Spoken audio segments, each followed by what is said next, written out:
It's been a minute since I've sat down to do some YouTube recording, but every now and then something special may come along that makes me think, you know what, I gotta sit down and block out some time to talk to them about what's going on. Today, I sat down with what you know as Nicky Scanz on the Degen team. Nicky is the strategic partnership manager for basically the entire Degeniverse. That's the nicest way I can put it. Now, what does that really mean? It means whenever a Web 2 or Web 3 company wants to partner with the Degeniverse, whether to use IP or build a product or anything like that, they're going to go through Nicky first. Now, when we as holders, we sit back and we think about the things that have happened in recent history. We've had a lot of news coming out in the Degeniverse in particular. We had the bathroom stalls, then we had the egg drop, then we had chapter 1, whatever that is. We know rain is coming any second now. We know the hatching is going to happen. And it's all a really, really, really exciting stuff that is happening in our little world in social media. But what we've always known about the Degens is that they're trying to build an internationally recognizable brand, something that's going to last a really, really long time. And probably one of the most important aspects to doing that is setting up the right partnerships with the right organizations. All of this starts and goes through Nicky. That's why he's sitting down and talking to him about what are they really doing behind the scenes, whatever limited info he can possibly provide us. And what does his day-to-day look like? What are the types of businesses that they're actually talking to partner with in the first place? This is the really exciting stuff for long-term Degen ape holders, for like myself. This is the stuff that really gets me fired up. So this was a conversation that absolutely had to happen. Now, that being said, nothing in this video should ever be construed as financial advice. We are just two friends sitting down having a conversation about stuff that we love, which in this case is NFTs and the Degeniverse. Investing in anything in general, even NFTs, especially NFTs, is very, very risky, and you should do what is best for you and your situation, because only you have the power to understand what your situation is in the first place. So again, don't make any investment decisions based on the content of this video. Just listen and have a good time. Listen to two friends having a convo about NFTs. Now, with that being said, let's get started with the interview that I just had with Nicky Scanz. Let's go. Gonna have a conversation about the Degeniverse. Knox trades in the house, never need to rehearse. We got panda propaganda, dumps to POVs. Explore the family mentality, there is the Ape Academy. So sit back, relax, come and chill for a bit with the cheetah PJ wearing degenerate. It's garbage chat time, talking dirty with Knox on Degen TV. Come and get you some trash talk. All right, it's been a while, and we are finally back talking about trash, because this is trash talk. There's been a lot, and I mean a lot, that has happened within the Degeniverse, even in recent history. It almost kind of felt like we were going through like a little bit of a lull pattern, because what was really happening was Mono and the team were very busy building up to very, very key and critical moments that we are now at the cusp of experiencing. So I am thrilled to sit down with Nicky Scanz, as you've seen him on Twitter. For people who don't know Nicky is part of the DAA team. Nicky, go ahead and introduce yourself. Tell us what you do for the team. Yeah, hey guys. My name is Nicky Scanz on Twitter. Yeah, please go give me a follow. I'm sure you've seen me be pretty active. My official title is Strategic Partnership Manager. That's very official, which is not super degen of me. Just think more partnerships, community, business development. Again, much more low key than the fancy title.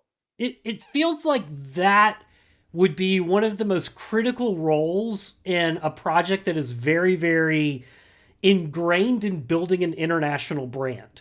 Because let's say, XYZ major Web 2 company knocks on DAA's door, they're going to talk to you first, right? And talk to you about what a partnership with DAA, branding, IP, legal stuff, what does all that look like? And you're kind of the point man when that happens. Yeah, no, exactly correct. I have been that bridge, right, between the rest of the team and then the outside partners. Especially so with the size of partners that we've been talking to, and making sure that the communication is clear. And a lot of these partners are new to the crypto space, new to the NFT space. So kind of communication and the way these meetings go is really everything, Gotcha. Trying not to overplay it, but yeah, I would agree that it's a very critical part of the business, and I lean on the team a lot with that. So blink twice if we're partnering with Yuga Labs and Nike. Can't do that. No, you can't do that to me. Absolutely not. No, I'm kidding. I'm kidding. But it is kind of cool to think that, like, you may have spoiled a little bit there. Let's talk about like major things that are happening behind the scenes and major partnerships. We've always known, though, that this is where Mono and the team wanted to go. We always knew that it was going to be a major exercise in branding and partnerships. Do you feel that way? Do you get this like exhilarated experience every time you wake up to go to work? Absolutely. Yes. I am still shocked at some of the individuals, brands, companies that I'm able to talk to on a daily basis. The early on, right? I know the vision was to set up a brand, being, Degen Labs Inc., that was renowned enough to be talking to brands and people of that level. And now, months in, that we have the track record to actually get those doors opened, those conversations are now happening. And yes, even though I'm a few months into this position, like I still will get up in the morning and look at like some of the meetings I have for that day and just like, wow, my life rocks. Did you circled the Knox Trades interview one, and you Yes, said like, sir. oh, this is the big one for the week. Clear Yes, the rest sir. of it. Absolutely. Good. I'm glad you were able to cancel your meeting with the Netflix CEO to make time for me, because Yeah. No one has priority over Knox. You're OG.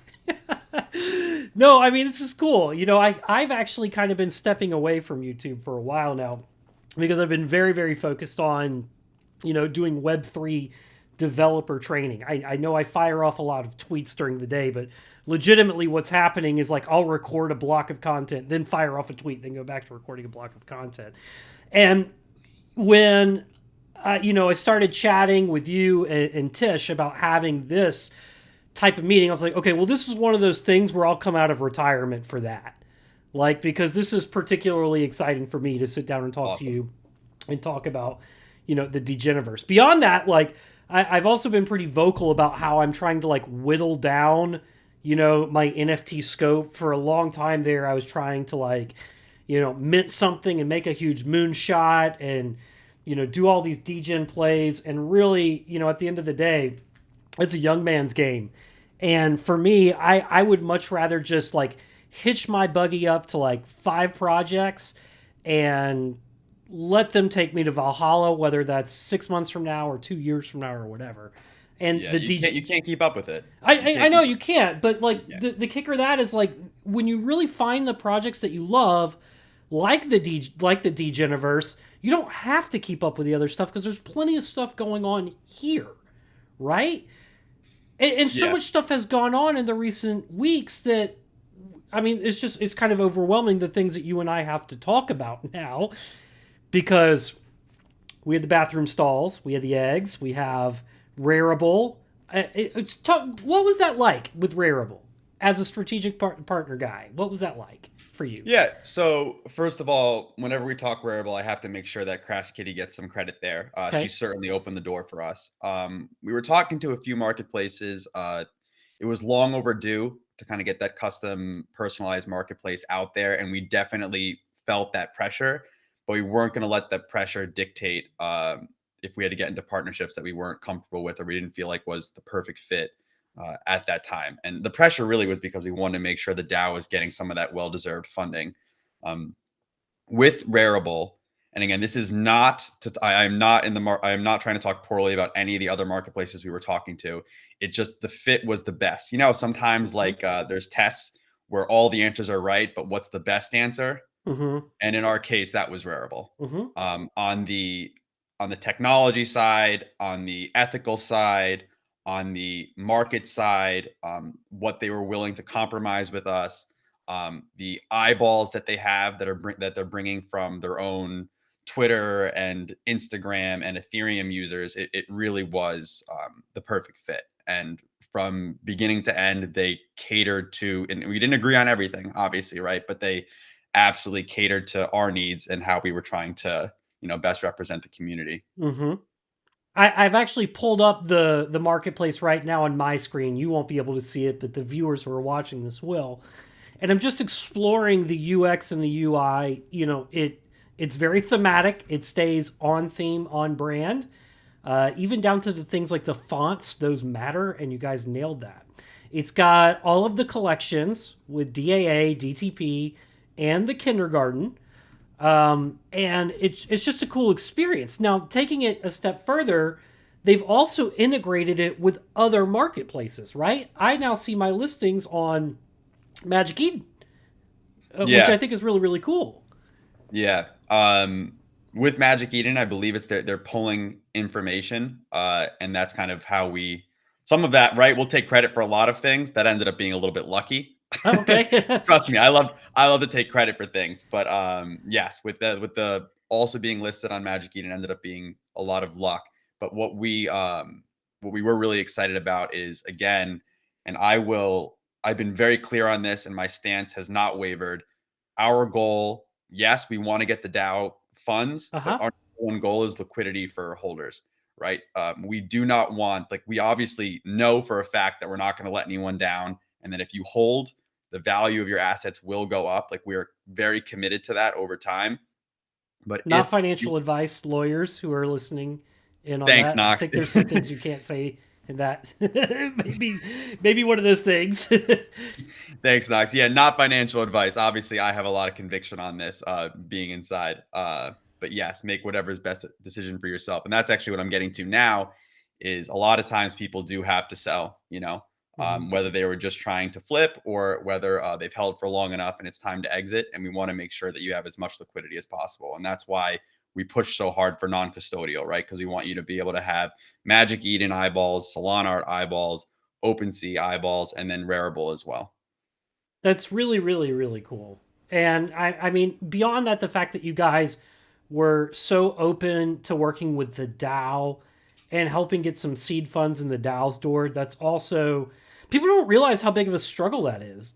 I have to believe that you have some form of communication between you and the DAO too, being a strategic partner. Do you see the DAO as a strategic partnership? Yeah, we do. And I would say as of recently, we started to have more meetings with them, right? I would say in the past, there was always unorganized communication going on, and now it's much more organized and formal, right? So making sure that we're alerting them to everything that we're doing that's ready to be at least semi-public, and getting their insight, right? Because, I mean, who has a better grasp on the community needs more so than the DAO? Yep. So much innovation has come out of the Degeniverse too, even starting from literal day one with Candy Machine. We now are expecting rain in the forecast, right? And this is something that has been teased a little too much almost, because they were about to drop it and then they had to pull it back. But now it feels like rain is in the forecast. Is that, being that it's kind of like an open source gaming protocol, is that going to impact strategic partnerships in any way for you? Are you now out there trying to promote the Raindrop protocol or the Degen Trash Pandas somehow? Has that impacted your day-to-day life at all? Yes, it has. I, from our side, want to make sure that I'm supporting the Degen Trash Panda family that we have as much as possible, and I've very much taken a lot of that on. They again there are specific people that are assigned, and working on Degen Trash Pandas, and I'm more so in a support role.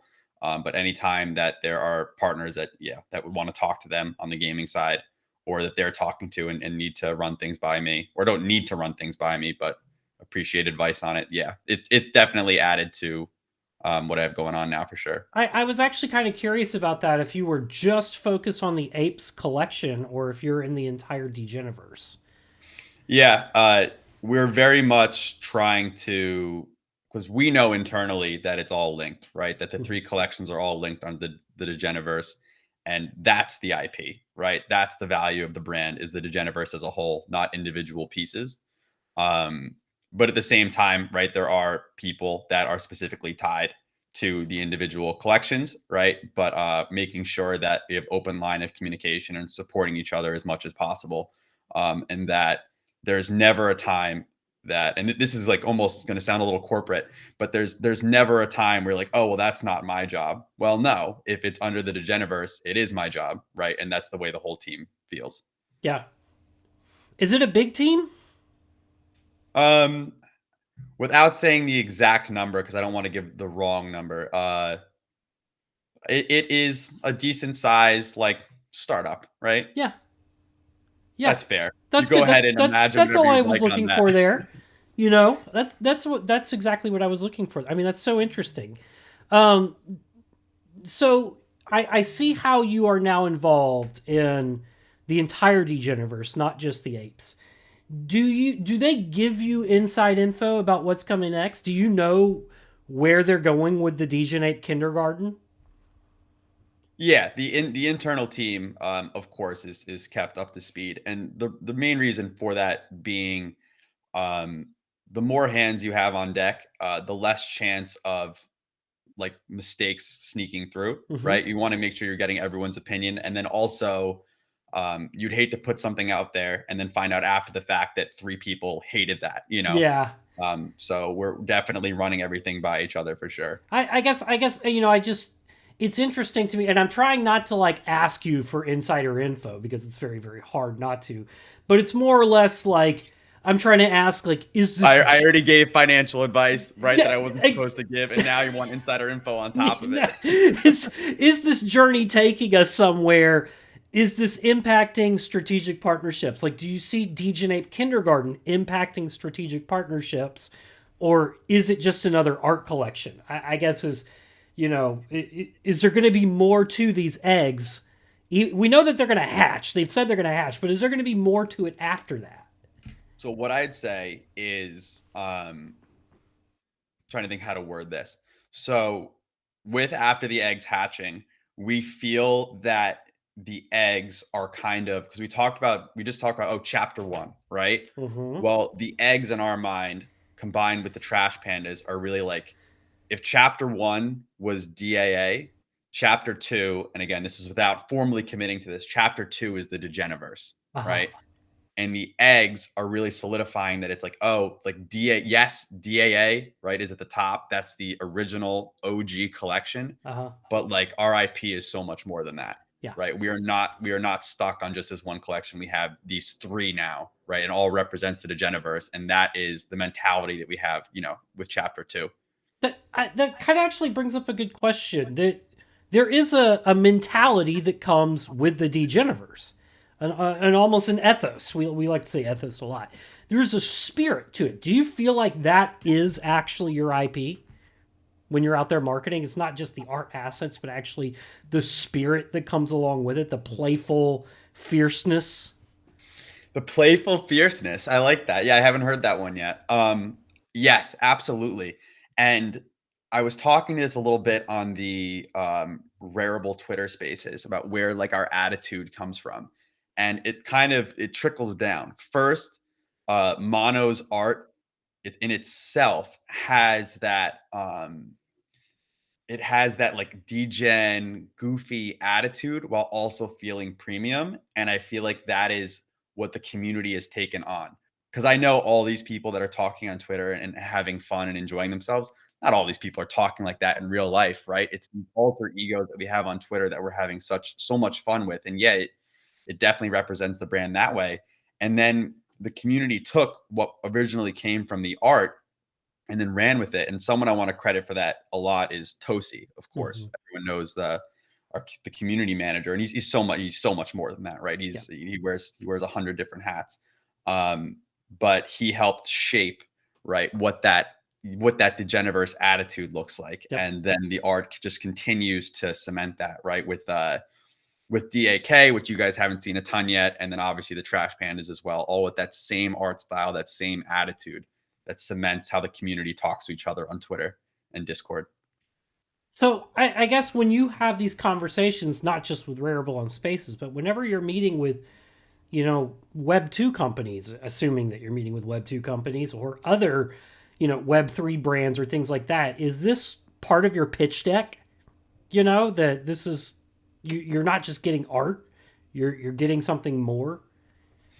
Yeah, of course. The sense of the community, and then like the eyeballs of the Solana, and then the overall NFT ecosystem that obviously comes with it all, right? I mean, that's the value of the brand, you know. Otherwise, it would just be really cool characters, you know.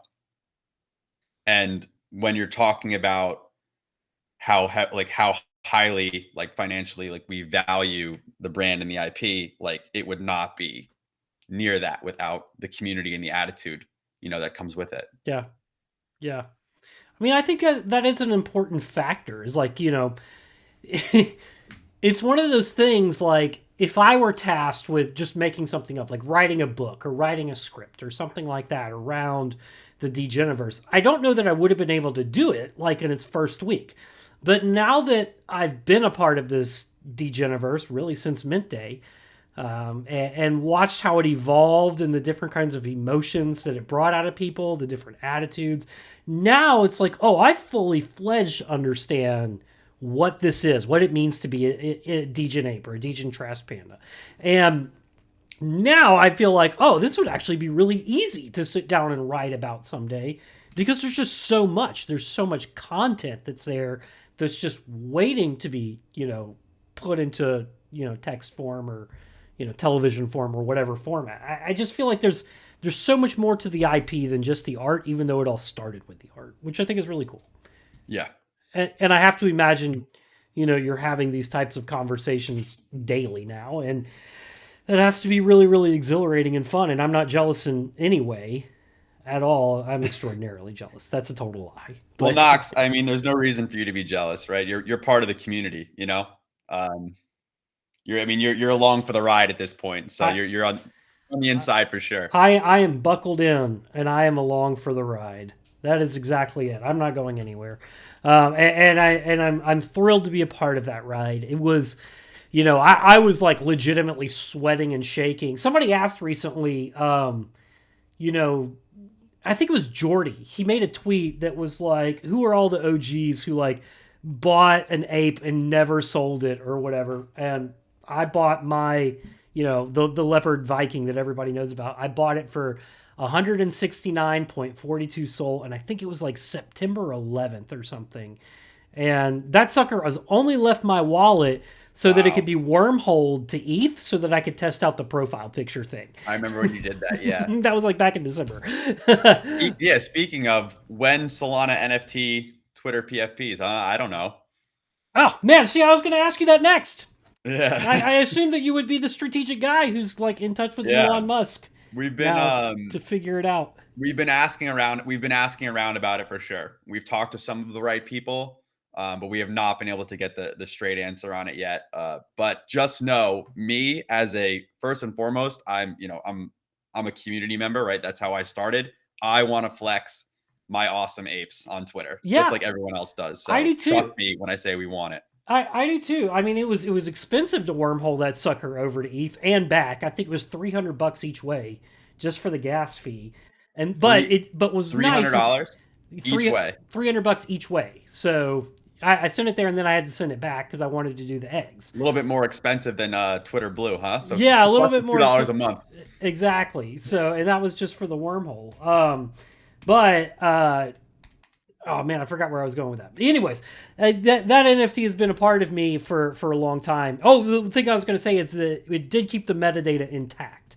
So that was kind of nice, is that you could still see the attributes from the PFP. But anyways, I think Crass Kitty did it too. I think she was actually the first person to wormhole the ape over. She did the leopard pink dress. Mm-hmm. And yeah, she was flexing that. That was so cool. She had purchased that one recently, actually. Yeah. I almost think that she bought it just so she could wormhole it. I remember exactly when she bought it. It was one of those, and that's what comes with the attitude of the art. Mm-hmm. Sometimes you'll see one that has just the right attitude that you're like, that's mine. Oh, and that's what my mom did when she bought her kingpin that she calls it. It's got the vipers with a bowling shirt. Yeah. And she was like, that's the one. Like, that's the one that I gotta have. One. And that's just the one that she's had ever since. So, and now you've got the official Nana of the Solana blockchain is an ape holder, which is so funny.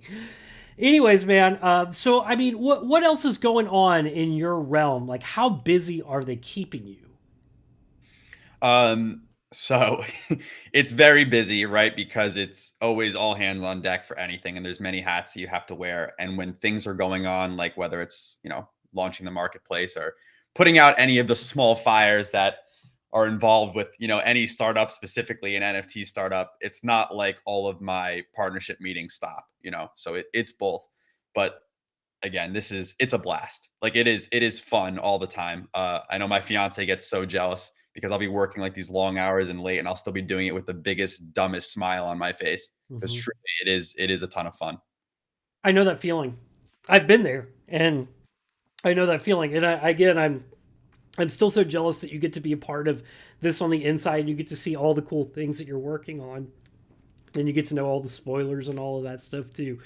So if we're gonna wrap up, which we don't have to, we can keep talking. I've got all the time in the world, but I know you're a busy guy. I guess what would be your key message to tell the Degeniverse right now? To tell your average ape holder? Yeah, the key message is we know how patient you all are being. We know that you see other features come out for other collections, and sometimes like, wow, I wish we had that, or when this, when that. We hear you on all of it. These partnership meetings that I'm having have to do with the level that we view ourselves, right? Which is Hmm. not a short-term collection. Hmm. And as much as sometimes we want to like, okay, let's just put this out there because we know they want it and we can just get it done ASAP. We wouldn't want to do anything that diminishes the value, of the brand, right? So And that's such an important point that I think we should talk about. Is like it is so easy to get caught up in short-term hype that's on Twitter, because Twitter is really just an echo chamber at the end of the day, right? yeah, You choose who you follow, and lots of times you choose who follows you because you can mute or block anyone. So you can really tailor your feed to hear about nothing but staking and breeding if that's all you want to hear about, right? yes. You can. And whether or not that's actually popular in the rest of the world is completely unknown, because you've tailored your 5,000 people that you've got that are following you or you're following to all say the same thing. And that all, a lot of times, like, you forget that the world is bigger than your own backyard. That's kind of the scenario right there. You got your blinders on and you can only see forward instead of what's happening around you. We're here talking to the strategic partnership manager today. This is the person who is sitting here telling us that they are working on really, really, really, really, really massive things. Extrapolate that in your head for just a second. Make up any major Web 2 brand. I'm just going to throw names out there. I have no inside information on this. But let's pretend for a moment that they're talking to Yuga Labs, Netflix, Nike, freaking Wheaties. I don't know. Do you think any of those brands give a shit about staking and breeding in your tokenomics? Not one. That there's no value there. There's no real world value there. There's just not. And it shouldn't be a part of your investment thesis unless you're just having some fun right now anyways. Not financial advice. But There that's you go, Knox. I mean it's the honest truth. Like you don't, everybody who now has bought a Degen ape, it sometimes I get where you're coming from, where you're like, oh man, it feels like I'm missing out on some new exciting thing that's happening today. But that's not going to be the big new exciting thing that happens this year or next year. It's just what's happening today, and you're just getting caught up in a little bit of FOMO. Is this? Am I saying anything that has been said behind closed doors here? Is this what you? Is this how you guys feel too? Yes, it is how we communicate internally, right? It's in my favorite part talking about these Web 2 brands that that are massive names. They don't care about these short-term delivery items that can make people happy for 48 hours, then you move on to the next. And we need to make sure that we're positioning the brand to be able to work with companies of that stature, because we view ourselves as a 10, 20, 30, 40, 50 year brand, and Mhm. we're not willing to make we're not willing to put something out now that'll make everyone happy for 24 to 48 hours. That would put us in a tough spot when, massive companies are talking to us over the next, like I said, 50 years. It's not worth it. Yep. That being said, that doesn't mean that we're not working on any of those, shorter term items as well. It's just that's the mentality internally. Yeah. Well, and I think that's another interesting thing. You just said that you're seeing yourself as a 10, 20, 30, 40, 50 year brand. How many months has the Degen Ape Academy or the Degeniverse been around? Ooh, what's August to now? Not quite at the year mark yet, right? Nope, 8 months. Yeah. It's been Yeah. 8 months. 8 long months. 8 months for a 10, 20, 30, 40, 50 year brand. Don't get impatient. It's easy. I mean, this is one of those times where it's like you can kind of say it's okay to invest like a boomer. Your dad bought stocks and sat on them for years. Can you buy an NFT and sit on it for 8 months? This is kind of the plan here is like the Degen Apes, the Degeniverse are going the distance, but that's not to take away the massive things that you guys have accomplished just within the last 30 days. There's been so much going on. I mean, I don't even know what chapter 1 means, and it's so exciting. When chapter 2? When are we gonna hear? What is this? I had so much fun playing Where's Waldo there.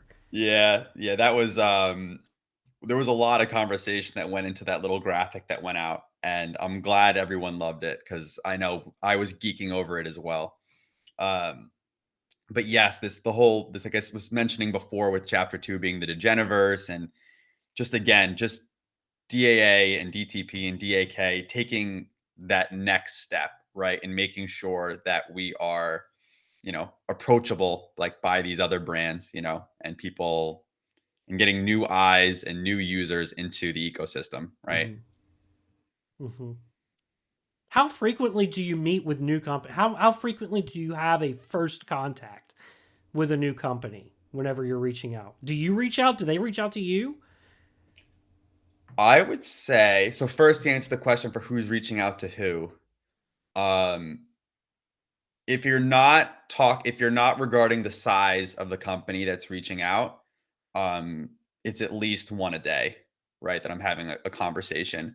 If you're talking about the ones that that everyone would get excited about, it would either be me I would say it's about half and half, me reaching out to them reaching out to me. I'd say like one a week. Oh, wow. Yeah, well, we're I mean, you're always exploring, right? A lot of it will be early stages or exploratory, but yeah, we don't stop. Can We you want to have as many meetings as possible. at least confirm or deny that major Web 2 companies, like major companies, are interested in Web 3 and NFTs? I mean, everyone has seen that, right? Everyone knows that you're seeing some of the biggest brands in the world, and we used to be saying, oh, they're dipping their toes in. They're not dipping their toes in anymore. It's way past that. That they're hiring like crypto officers, for their teams, and So a good way. Yeah. So they see Solana NFTs and they even see the Degeniverse? Yes. Okay. I see, that's because it's just so interesting to me that like now these like giga companies are just interested in Solana NFTs in general, crypto in general.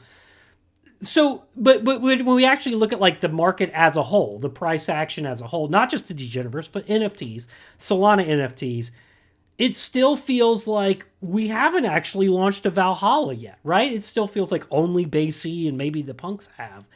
So, would it be safe to say that maybe we're just early, not financial advice, but maybe we really are just early, that these conversations are happening, they just haven't been, stamped for approval yet and announced to the world? So, okay, so you're saying maybe it's because we're early, but I think sometimes we take for granted the value of these assets already. Mm-hmm. You say, oh, we're only 8 months in. I'm like, well, it's still $10,000, 10,000 US dollars for a picture of a gorilla, really awesome picture of a gorilla that has this branding and this community behind it.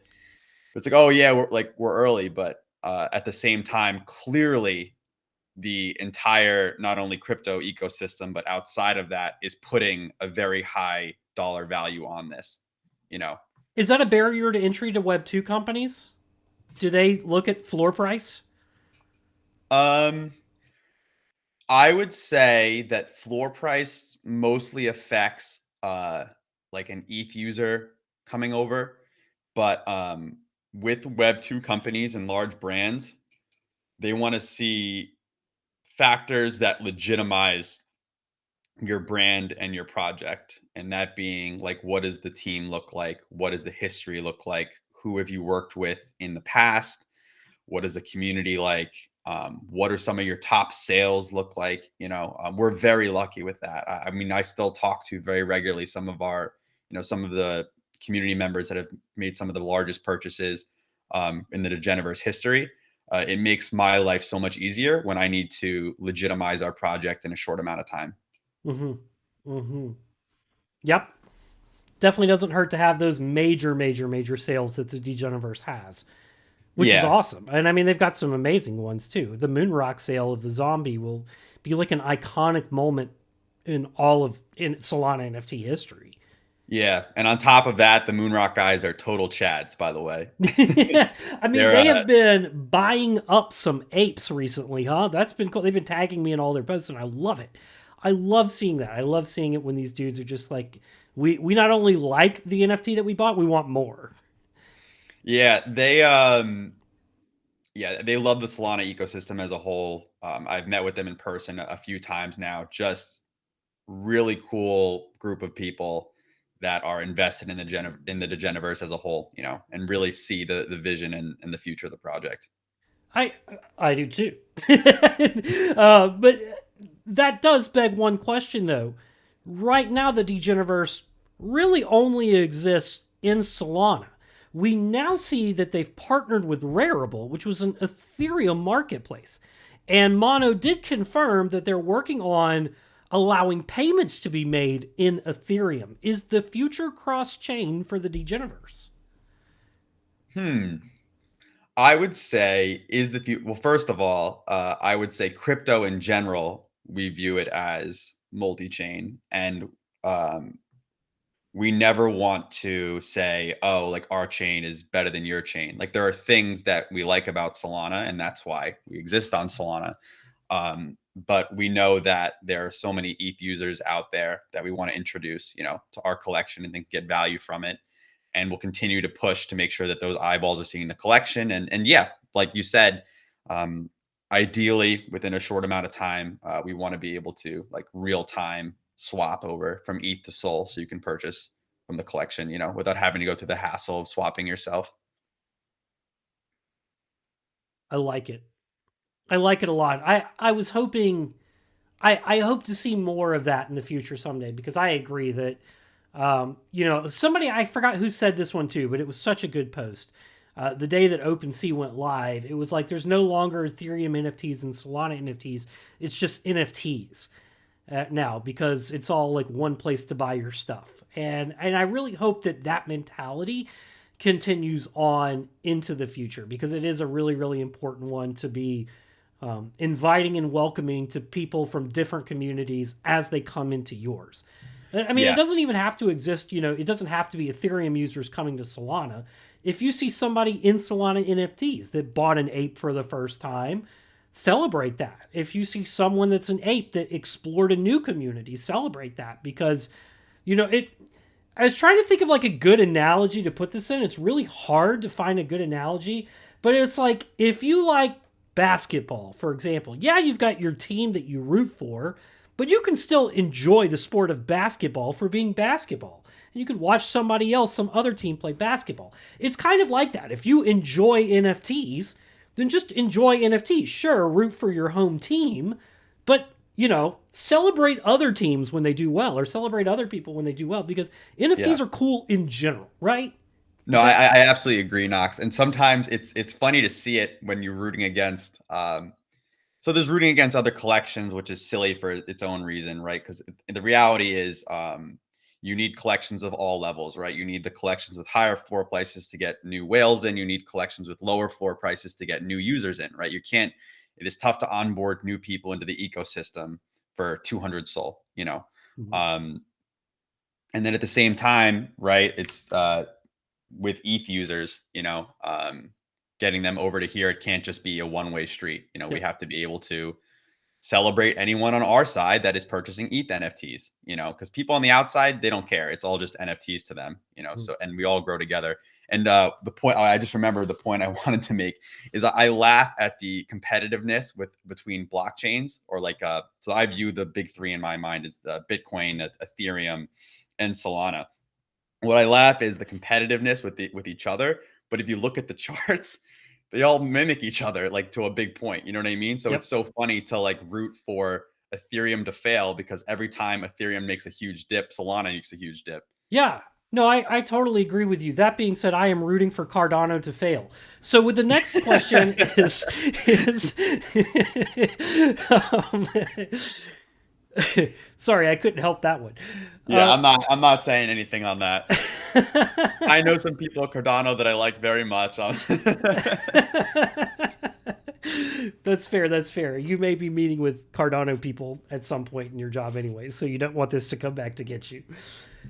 Yeah, I mean, we are coming to a point where I'm looking at the clock. We are coming to a point where we got to start wrapping up in the next few minutes. There's no way anyone made it this far, right? To what?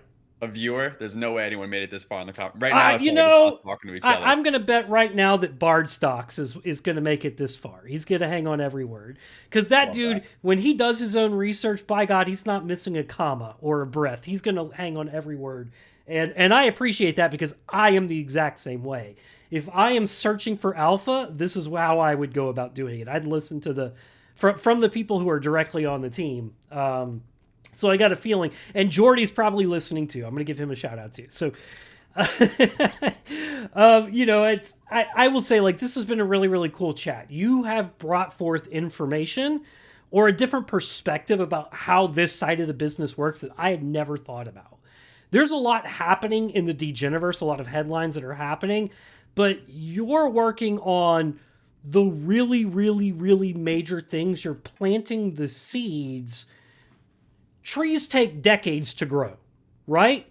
Right now, you're planting trees, right? And Yeah, that's a fair analogy for sure. I think that's the real special thing that you are doing that maybe people take for granted is nothing becomes an overnight multi-billion-dollar brand like instantaneously. It just doesn't happen.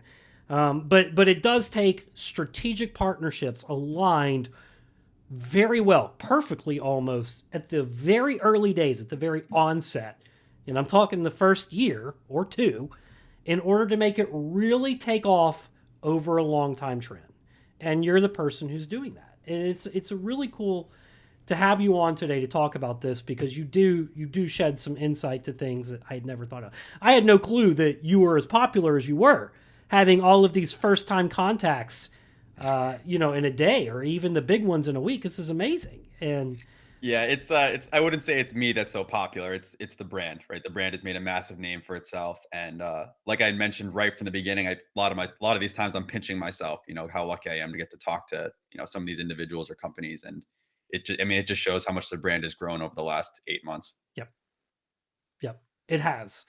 And it's undeniable too. Like everybody everywhere can see the brand, recognize it, and know what's coming, what mentality, what spirit, what community is behind that brand. And I think that's a really really important thing. It's one of the only communities, really like one of three communities, where I really feel like I can be myself as part of it, which is just such a cool thing. All right, Nicky, any final words you want to say before we sign off here? Any final words? Is just yeah, just saying that I'm just happy that people have been invested up to this point. That focus on these partnerships, making sure that we are a notable IP, and that leaning on the idea that we're so much more than an NFT project, right? We're a brand, we're an IP. That lifestyle, cool, degenerate but still premium. Like I hope that that's the feeling that you guys are having about the Degeniverse as well. Mm-hmm. That's exactly the feeling I have. Even wearing my hoodie right now on a 100-degree day in Louisiana. It's It's degenerate but premium. And I mean, it's just the little things go a long way, and you guys do the little things. It means a lot to me. All right, for everybody who's been following along, thank you for making it to the end of this video. This has been an outstanding conversation that I just had with Nicky. I just learned so much, and I really appreciate your time for stopping by, both to Nicky and to the viewers who are checking this out. Keep it around, keep sticking around. Hit me up on Twitter anytime that you've got questions, you want to hear more, see more content like this. Let's make it happen, because I really, really enjoyed getting back into the swing of things today and having a conversation with people who are doing really, really cool stuff. All right, I'll see you in the next one.